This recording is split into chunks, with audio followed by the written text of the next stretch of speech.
So ಈಗ ಅವರು ಪ್ರಜಾಪ್ರಭುತ್ವದ ಪರ ಇರೋರಲ್ಲ, ಸಂವಿಧಾನದ ಪರ ಇರೋರಲ್ಲ, ರಾಷ್ಟ್ರದ ರಾಜ್ಯದ ಸಾರ್ವಜನಿಕರು ರೈತರ ಪರ ಇರೋರಲ್ಲ. ಅವರಿಂದ ಏನು ಎಕ್ಸ್ಪೆಕ್ಟ್ ಮಾಡ್ತೀರಾ? ಅವರು ಅದನ್ನೇ ಹೇಳೋಕ್ಕೆ ಸಾಧ್ಯ. ಅವರು ಚುನಾವಣಾ ಕಮಿಷನ್ ನಮ್ಮದು ಅಂತ, ಈ ರಾಷ್ಟ್ರದ ಪ್ರಜಾಪ್ರಭುತ್ವದ ಸಂವಿಧಾನದ ಅಡಿನಲ್ಲಿ ಚುನಾವಣೆ ಮಾಡಲಿಕ್ಕೆ ಇಂಡಿಪೆಂಡೆಂಟಾಗಿ ಕೊಟ್ಟಿರ್ತಕ್ಕಂಥ ಒಂದು ಸಂಸ್ಥೆ. ಅದು ಅವ್ರಿಗೆ ಗೊತ್ತೇ ಇಲ್ಲ. ಚುನಾವಣಾ ಆಯೋಗ ಅಂದರೆ ನಮ್ಮದು ಅಂತಾರೆ. ನಾವೇನು ಮಾಡಲಿಕ್ಕೆ ಅವ್ರಿಗೆ?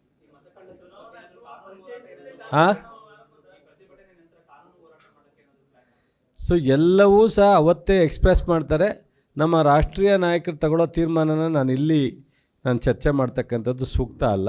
ಸೊ ಅಲ್ಲಿ ಏನು ಮಾಡಬೇಕು ಮುಂದೆ ಅನ್ನೋದ್ರ ಬಗ್ಗೆನೂ ಸಹ ಅವರೇ ನಿಲುವನ್ನು ವ್ಯಕ್ತಪಡಿಸ್ಬೇಕಾಗುತ್ತೆ.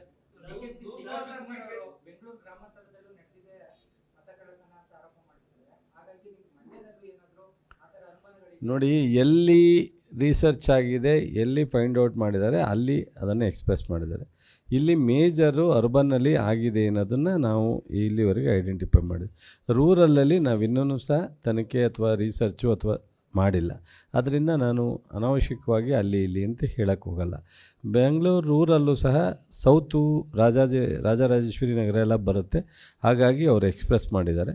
ಸೊ ಮುಂದಿನ ದಿನದಲ್ಲಿ ಈ ವಿಚಾರವನ್ನು ಎಲ್ಲ 28 ಕ್ಷೇತ್ರದಲ್ಲಿ ಚೆಕ್ ಮಾಡಬೇಕಾ ಅಥವಾ ಮಹಾರಾಷ್ಟ್ರದಲ್ಲಿ ಆಗಿರೋದನ್ನು ಎಷ್ಟರ ಮಟ್ಟಿಗೆ ಅದು ಅವ್ರ ಹತ್ರ ಮಾಹಿತಿ ಇದೆ, ಮುಂದೆ ಕಾನೂನುಬದ್ಧವಾಗಿ ಯಾವ ರೀತಿ ಹೋಗಬೇಕು, ಅಥವಾ ಎಲ್ಲ ಲೋಕಸಭಾನಲ್ಲಿ ಅಪೋಸಿಷನ್ ಲೀಡರ್ಗಳ ಹತ್ರ ಮಾತನಾಡಿ ಈ ವಿಚಾರನ ಎಷ್ಟು ಗಂಭೀರವಾಗಿ ತಗೋಬೇಕು ಅನ್ನೋದ್ರ ಬಗ್ಗೆ ನಮ್ಮ ರಾಹುಲ್ ಗಾಂಧಿಯವರು, ಮಲ್ಲಿಕಾರ್ಜುನ್ ಖರ್ಗೆ ಅವರೇ ಇದನ್ನು ತೀರ್ಮಾನ